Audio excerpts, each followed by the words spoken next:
Hey guys, it's Clara. I'm a singer, songwriter, producer, theremin player, and multi-instrumentalist, and this is a Q&A video. It's really fun to play music and to make music for you guys, but also I'd like to let you into the studio. This is my studio. I'd like to talk more about what goes into that music and what is behind that music. I have my questions here on my phone, and I will start answering them right now.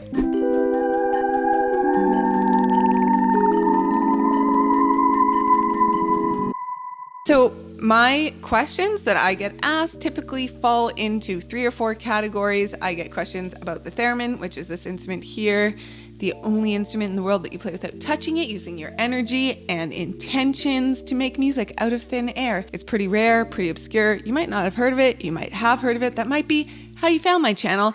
Anyhow, I get a lot of questions about this. I will address those in a different video, not today. I also get a lot of questions about producing.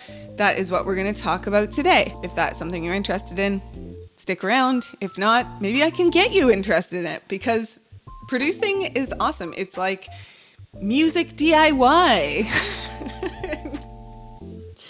Guys, just bear with. So the first question is, when did you start producing? I started producing when I was 14. I'm very lucky to have a dad who is a musician and who basically just gave me my first music software, my first recording software, aka DAW, Digital Audio Workstation, when I was 14, because he could see that I was really into playing music, and he was like, listen, if you play music, you might as well record it. And so, yeah, he gave me Cubase, which thank God I don't use anymore. No offense to anybody out there who loves Cubase. It was not for me. It was very non-intuitive. So I started producing with Cubase, but I got pretty frustrated over and over just because the things that I wanted it to do, it wasn't really good at, if you will. So I tried some GarageBand because it came with the Mac that I had. So, you know, why not? Didn't care for that either. Then I was so lucky that I was introduced at that point to Ableton Live. Ableton is really great at working with samples. A sample is like a little short musical idea. You can also mix samples with actual like physical instruments, which is what I tend to do. I'm a guitar player, keyboard player, predominantly theremin player and violin player. And I would always, combine samples with all of those instruments and then add vocals on top of that. It turned out Ableton was a lifesaver for that, because I could take any sample and be able to play with it and manipulate it very, very easily and intuitively. And I can get into that in a different video. If there's anybody here that would like to learn about music production from a very intuitive singer-songwriter kind of way, because I know that that's not the most common when it comes to production tutorials. I'm not your typical producer. I definitely have my own technique, but it works for me. And I've been able to release a couple EPs, and I'm going to be coming out with my first full-length album in a couple months as a producer. And I've started working with other artists as well, which is so cool. And I love producing. To me, it's like bringing the music in my head out into the world and be able to share it. Just like the way that you can take a picture and, put it into your favorite photo editing app and create the idea that you had for that picture in your head and then share it with the world. To me, that's exactly what producing is, but with sounds. If you would like me to get into this a little more and show you like how to get started in a more hands-on kind of way, let me know, because it's something that I would definitely be happy to do if that's something you guys want. Question number 2 is why I started producing. So this is different. As I said, my father gave me the tools that I needed to produce because he felt it was important for me to be able to speak the language of production. Not necessarily that he thought that I would be a producer. It's just that he wanted me to understand how to communicate with producers if I did work with producers. Now, as I just said, the software that I was first given is called Cubase, not super intuitive. I didn't really take producing seriously until I found Ableton, which happened a few years later. In the meantime, I did start working with a lot of producers, and gosh darn it, my dad was right. I wish, looking back, I don't have regrets about this because I also feel that our experiences lead us to where we are. So what's the point of having regrets? I can see why my dad thought that it would be important for me to be able to communicate around production just because I'm an artist with a vision for myself. And I definitely wanted to hear my songs produced in a certain way. I guess I always heard my sound as more electronic. And when I first started working with producers, when I was really young, like 14, 15, and the producers were quite a bit older and male, because, fun fact, only 2% of the producers in the music business right now currently are female, which is insane to me. There's nothing about producing that should gender it in that way. So that's definitely something that I feel very passionate about, that, I really want all of you women or anyone who identifies as a woman to be seen in this realm, to know that you can be a producer. There's absolutely nothing standing in your way of learning how to produce. It is completely accessible as long as, I guess, you get the proper introduction, which to me, it's a question that I really struggle with, and I'm trying to figure out is why there aren't more women involved in the production aspect of music. If you have any ideas, if you feel this, if you've thought about this as well, if you're a woman or someone identifying as a woman who has struggled with this, please let me know what it is that you feel is your barrier to entry into the realm of producing. I know for me, it was just, because I was so young, when I started recording with these producers, it was always like these older guys, and I found it very intimidating. So when I started out, I did not know the language of producing in the way that when I wanted to hear something on my recordings, I couldn't say, hey, put more reverb on my voice, turn up the delay, bring my level up in the mix, EQ the low frequencies out of my voice, use electronic drums, not acoustic samples, for example. Like, there are a lot of things that I heard in my head that weren't coming across in my music, and I didn't feel that it represented me. If you haven't experienced this kind of thing, the way that I would compare it is if you've ever done a photo shoot with a friend or a photographer where, you dress up in an outfit that you want photographed, and then they take your picture, and when you see the picture that they take, you're like, oh my God, this is horrible. I hate how I look in these pictures. There are all these ways that we see ourselves and that we've learned how to photograph ourselves, because a lot of us have a phone, have a camera, can take pictures of ourselves. We understand angles, and we see ourselves in a certain way. And then when somebody else is on the other side of that lens capturing us, a lot of the time it's not what we envision, and it makes us oh my God, I would never post this picture, right? So that happened to me in terms of my music, where I would bring a song to a producer and I'd be like, oh, I want to record this song, just hey, I want you to take a picture of me. But yeah, like I wanted to record that song. I heard it a certain way in my head. I had a vision for it. When it was recorded and then presented back to me, it was not anything like how I heard it for myself. And so for me, learning how to produce was learning the tools to be able to take that vision, that sound out of my head and, you know, record it and be able to put it into the world the way that I hear it inside. So that is why for me, music is really helpful in inner work. To me, it's all about capturing feelings, capturing emotion, capturing some of those inner worlds, and then sharing them in like a way that other people can experience those things.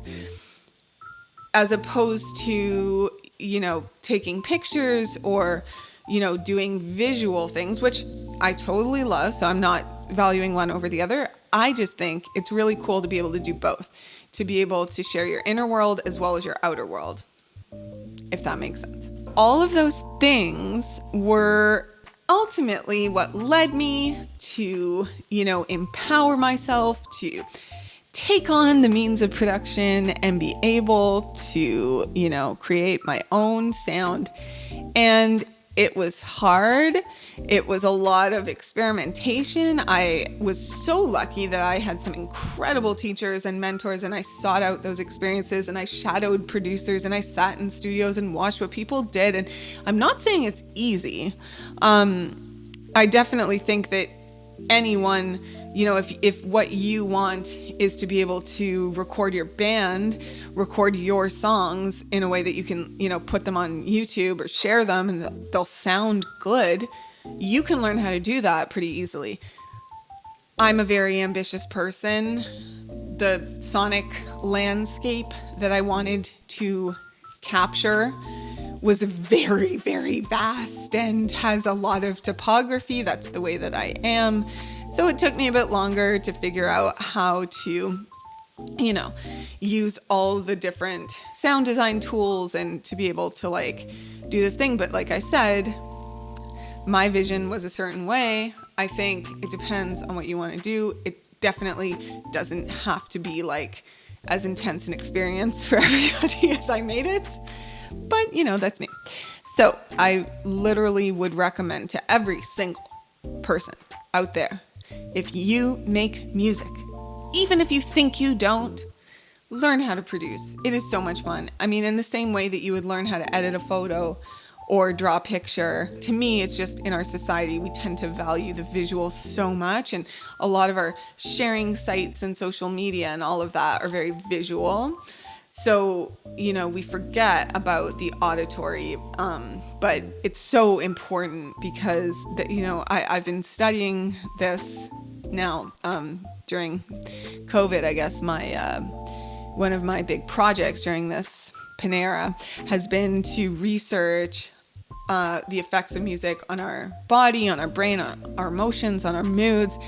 And if there's one thing that I can like distill out of the vast amount of research that I've done in this area, it is that music has the power to make you feel good, to make you feel calm, to reduce your anxiety, to reduce pain, to connect you to yourself and to others. It is such an amazing, wonderful tool, as well as, you know, creative expression. And the fact is, you do get a lot of those benefits from listening. You get even more benefits when you're the one creating that music. And I can't express how amazing it feels to be able to, you know, get those musical sounds, ideas out of your own head and share them. And to be able to express yourself with a sonic palette, the same way that you express yourself with a color palette that you really like, that you're known for, let's say, or like your visual aesthetic. You also have a sonic aesthetic. Do you know what it is? Do you want to find out? Let's do that together. Okay.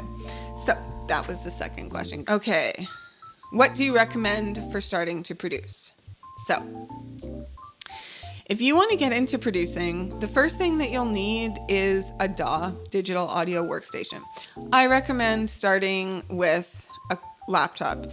You do not have to have the best laptop in the world to get started. I know that I started on some crappy PC. I mean, it was not like the kind of computers that I have now. But it was good enough. You don't need a lot of power for recording software. It's not like video editing software. You don't need the GPU. So, yeah, I mean, listen, if you're going to get into like, right now I've got 30 plugins going. There's a whole situation happening. Yes, you need more power, more RAM, and everything else to do that. But for getting started, you really don't need a lot. I would recommend starting with Ableton Live. Ableton Live is my favorite recording software. It is amazing for both live performance as well as recording. People will always say, you know, oh, I like this better, or this is professional. This is, for a long time, Ableton Live was not considered like a professional application. People thought, you know, you can't record good vocals on it. That might have been true like in the earliest versions of Ableton Live, but now it is an incredibly robust, amazing software. I've used it to score entire television series. I've used it to perform in front of thousands and thousands of people in stadiums around the world. I love that software. And I've also used it to record every song that I've released. So, Ableton Live comes in various forms. There are different versions of it, and some of the versions are less expensive. You definitely can start with one of those less expensive versions. You don't have to start with the top of the line, especially when you don't know whether this is something that you're going to enjoy. They do offer a free trial. I will link everything below and make it very clear, what everything is. Some of those might be affiliate links, but if you click on them, thank you so much for supporting my channel and my work. Anyway, definitely check that out. The other option is that there are certain instruments and apps that come with a free version of Ableton. It is definitely not as robust an application as like one of the versions of Ableton that you pay for, but it definitely does the job when you're getting started, and I would wholeheartedly recommend that as the best avenue to take for a beginner.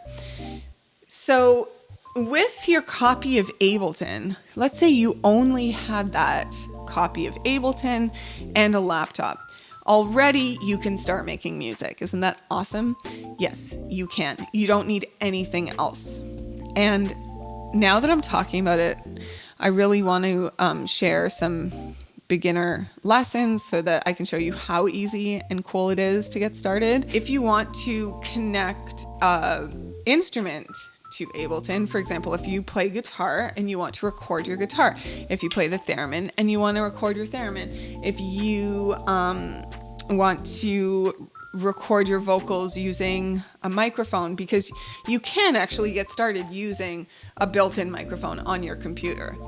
And, you might think, oh, that's like going to sound so bad. I know professional musicians who love the sound of their MacBook built-in internal mic. They record with it. It's not the tools, it's what you do with them. If you do want to use a microphone though, which like I do, then what you need is something called a sound card. I will link the one that I use below. I've got two. One of them is only like a 2-input sound card. It's a Scarlett. It's solid. It works.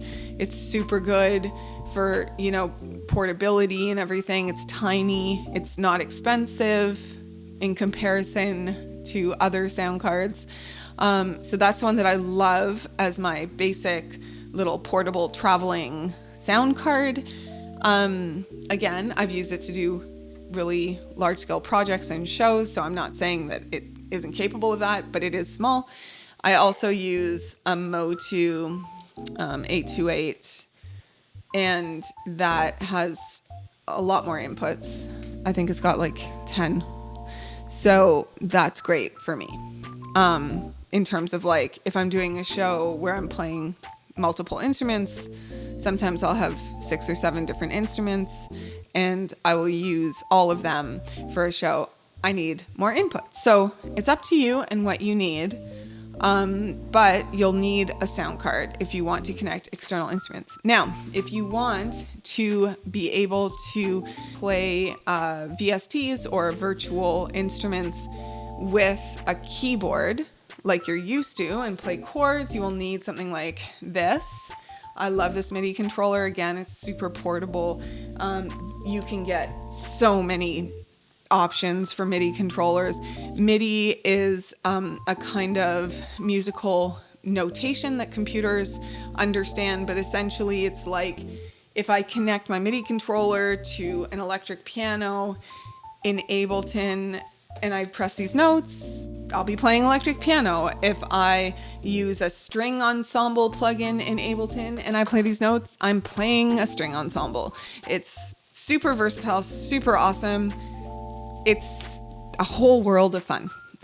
So a MIDI controller will not set you back a lot of money. And a lot of these things you can also find on like Craigslist or, Kijiji, or probably Facebook. You could get one secondhand. It shouldn't be an issue. They're meant to be bashed around. So once you have those things, again, depending on the nature of the music that you want to do, like if you're not going to be using a microphone or any instruments, like any physical instruments, guitar, ukulele, violin, stuff like that, you don't need a sound card. You can just use, your laptop. However, if you want monitors, so speakers, but monitors are like speakers that are specifically designed for music production, which is something I would also definitely recommend if you're in any way going to pursue this, then a sound card is definitely necessary, because you're going to have to be able to get the sound out of your laptop and into the monitors, and you will do that with a sound card. But either of the ones that I link below are going to work for that. You can also use headphones for producing, especially at first, especially if you have neighbors during this time of pandemic and everything. You might be living in close quarters with people who don't want to hear you making really loud beats day and night, or playing theremin. A lot of people don't like hearing you work on the same drum beat over and over and over for hours on end, which is something that totally will happen. So a good pair of headphones is probably a must. I will link my favorites again below. The quality of what you're listening to when you're producing is going to obviously affect your final product. So the worst thing is when you're listening to something in your headphones and you're working on it and you're like, oh, this sounds awesome. And then you listen to it on actual speakers or monitors where it just sounds like absolute crap.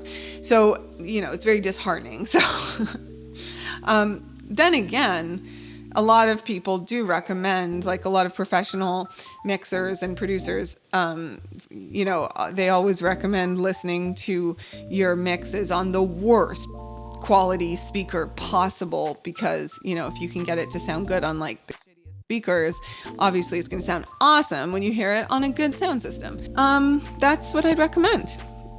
Now, I've been talking for a long time, so I'm going to end this video here, but thank you for, asking me these questions, because I definitely am here to share my journey and everything that I've learned. And like I said, hopefully just put things in a way that you might not have heard them, because I know that producing and a lot of these things can come across as like pretty intimidating. And I also feel that sometimes people try to make them seem more complicated than they are.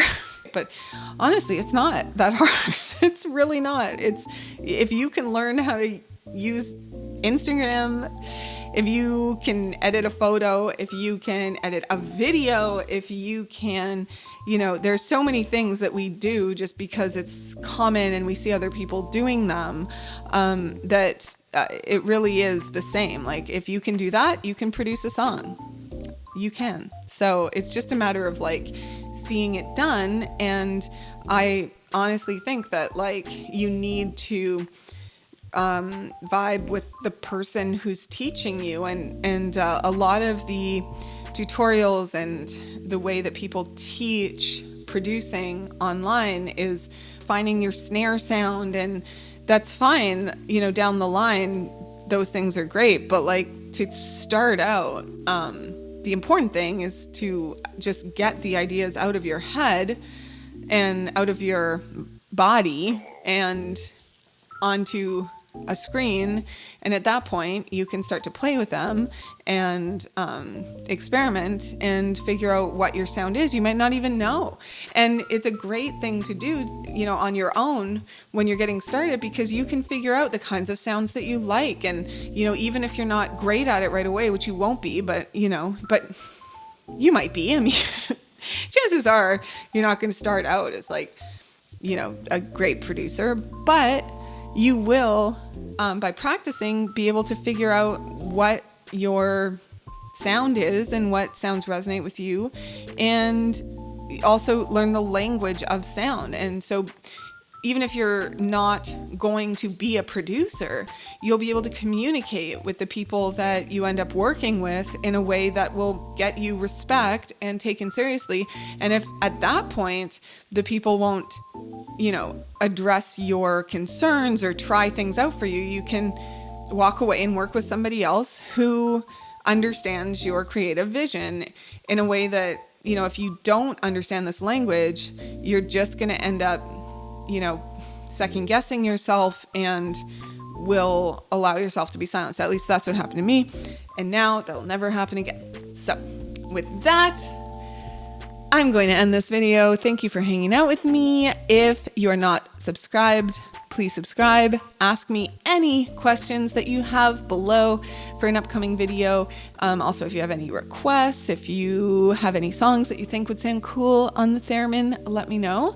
And I will see you guys very soon in another video. Until then, stay weird, stay wavy, keep dreaming, keep chasing those dreams, and you will make them a reality, because you are magic.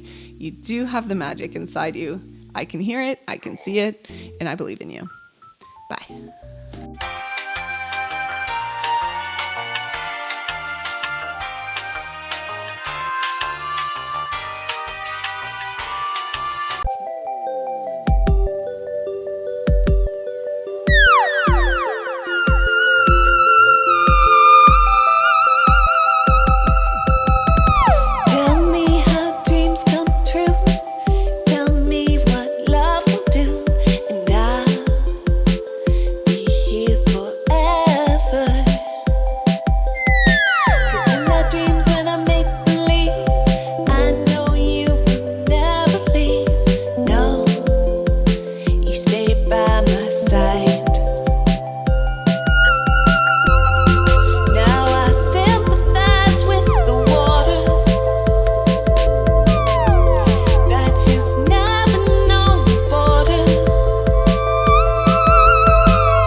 I've never released that song, but it always makes me happy to sing it. You live and you learn. And